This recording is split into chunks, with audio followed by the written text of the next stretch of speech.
how did they do it? Well, in a nutshell, they did it at 3 different scales. What they needed to do, they were very shrewd about this. Picture yourself, if you had to rig an entire US election, imagine if you had to go in and make sure that that all of the computers and all the states and everything, that'd be just overwhelming. The chances of making big mistakes would just be too big. So you'd want to narrow it down to the swing states. Make sure that you've got the states that if you guarantee a win in those states, then you guarantee the Electoral College, and therefore you guarantee the election. Well, those 6 states turn out to be Arizona, Michigan, Wisconsin, New Hampshire, Georgia, and Pennsylvania. Well, if you keep going, get down to the major, what they call the anchor counties, and then go to the central city in those counties. And if you can rig those votes, then the notion is you've got it. At least that's the 3rd scale. Let me describe the other scales. The first is what Mike Lindell and Patrick Byrne are calling the retail scale.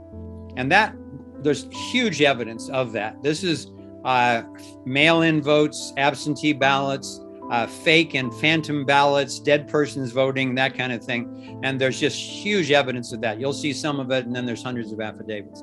The next level is what they're calling wholesale fraud. And this means that you keep the nonpartisan or the partisan witnesses away from where the action is going on. Sometimes they're up to 100, 150 feet away behind glass, and then they ultimately put up paper and taped over during the middle of the night so they couldn't see what was going on.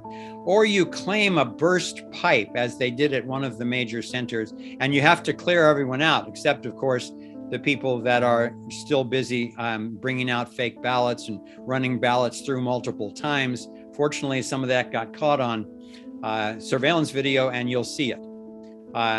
The next level of wholesale is freight and postal drivers who are in on it. A lot of this socialist money that went to basically bribing people at the election official level, at the level of drivers, and so there's a lot of evidence of that too. Again, caught on surveillance.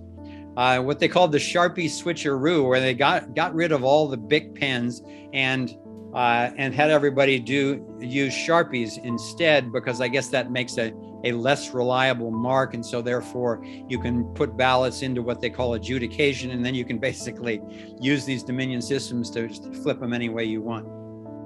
Okay, those are the first 2 levels, retail and wholesale. The final one, which I'm going to focus on today, is industrial scale.